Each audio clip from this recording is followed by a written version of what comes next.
Hey everyone, welcome to week 6 of the Soul Talk podcast. Rest, recover, and the mindset of enough is the episode today. So, in this episode of Mindset in Motion, training your mind and body, I will take a deep dive into one of the most overlooked aspects, actually, of growth, rest and recovery, and the mindset of enough. Through stories from the running trail, clinical insights, and reflective wisdom, I challenge the cultural narrative that more is always better. Instead, I invite you to redefine progress through balance, recovery, and the courage to embrace sufficiency.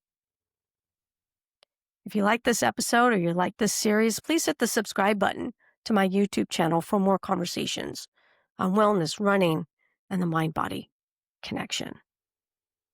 The purpose of this episode is that this conversation really is designed to help you understand the physiological, and psychological power of rest, unpack the cultural conditioning that makes it difficult to pause, explore the mindset of enough as a radical act of wellness and sustainability, and walk away with stories, strategies, and reflective practices to integrate your recovery into both your training and also your everyday life.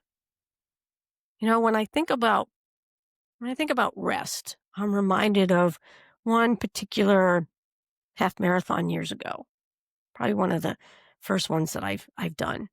I had been pushing my training really hard, too hard, matter of fact, because I was chasing a PR, as I will always chasing a PR or a time goal.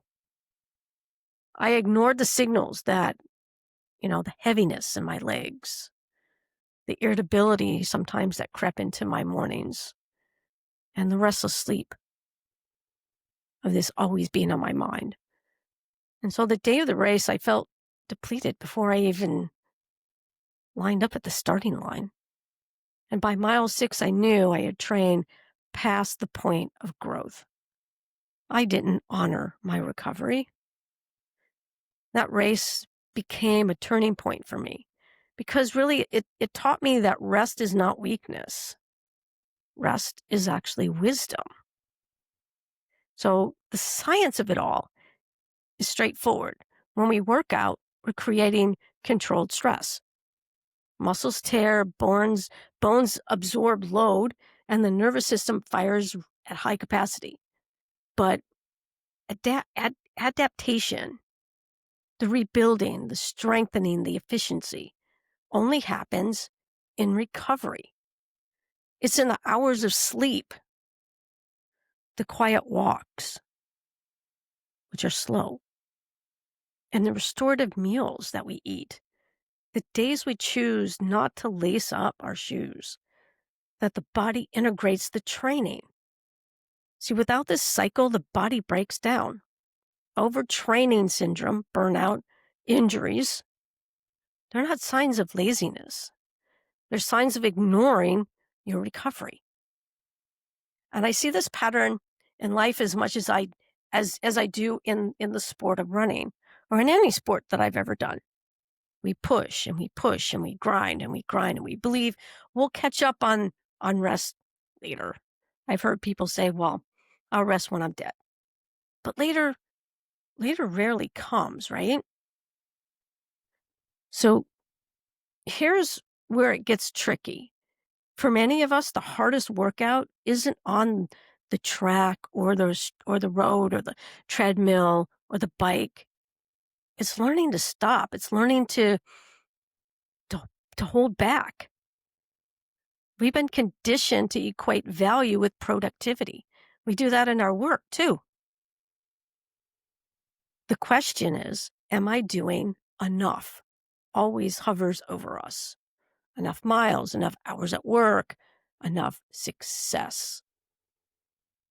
When I worked with clients in the therapy world, this often came up. A mother who felt guilty if she sat down while her children napped. She felt that she needed to be, you know, doing something else, doing the dishes or doing laundry or whatever around the house. An executive who feared saying no to just one more project. And a runner who panicked if they missed a workout, as if their whole season would just unravel. The common thread, ever hear that? Rest triggered fear. Fear of falling behind. Fear of being seen as being lazy. And fear of not being enough. Let me share another story. Years ago during my training, my husband Kevin and I, we had a long run scheduled. And this is when I was training for one of my first marathons.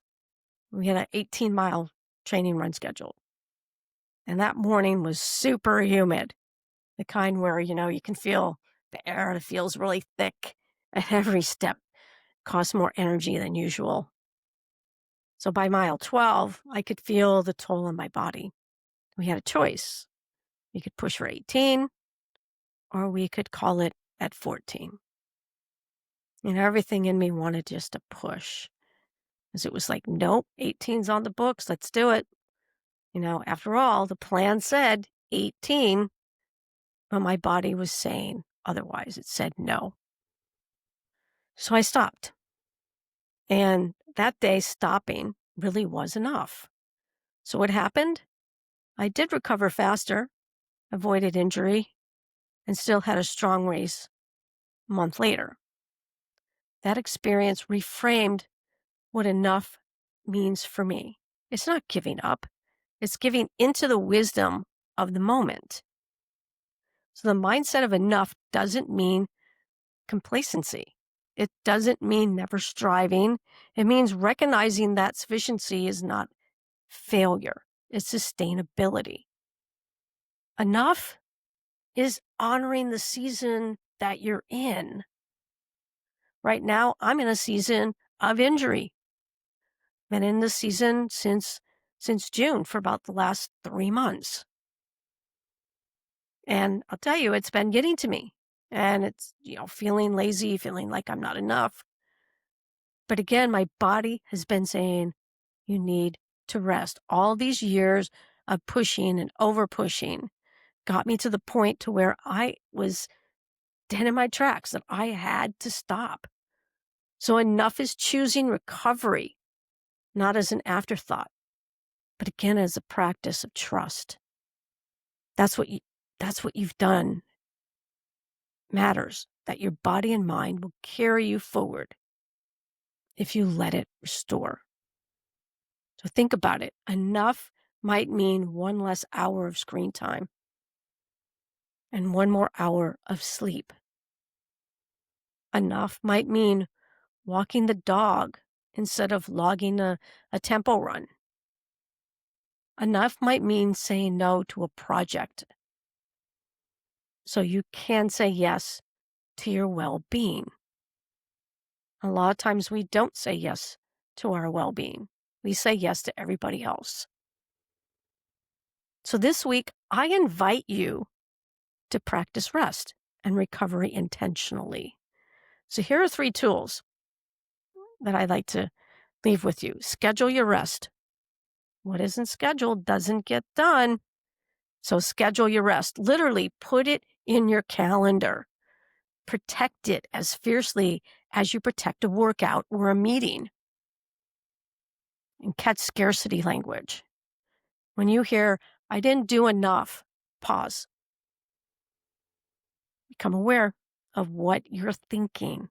Ask, is this true or is this fear? And micro recoveries. Don't wait for a vacation or injury. Find recovery in the small moments. 10 breaths, quiet meal, a walk, meditation, putting your phone away, not doom scrolling. So reflect on these questions. Where in my life am I ignoring signals that I need to recover?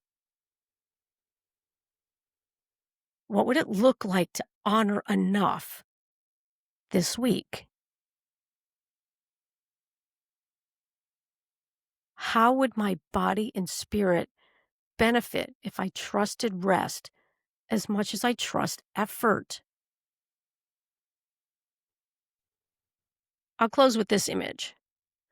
So picture a runner cresting a hill at sunrise, and they pause, not because they can't go on, but because they want to take in the view.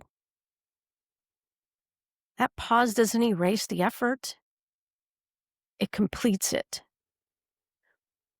Rest completes the work. Recovery makes growth possible. And the mindset of enough is what allows us to live fully without burning out or losing sight of why we move in the first place. So, again, put those in your journal. Reflect on those this week. I thank you so much for joining me today in this series on Mindset in Motion. If this resonated with you, I'd love for you to subscribe to my YouTube channel, where I share more tools, meditations, and conversations really just to support your journey. So until next time, may you find the courage to rest, the wisdom to recover, and freedom in knowing you're already enough. I'm Mary Beth Rim. Until next time.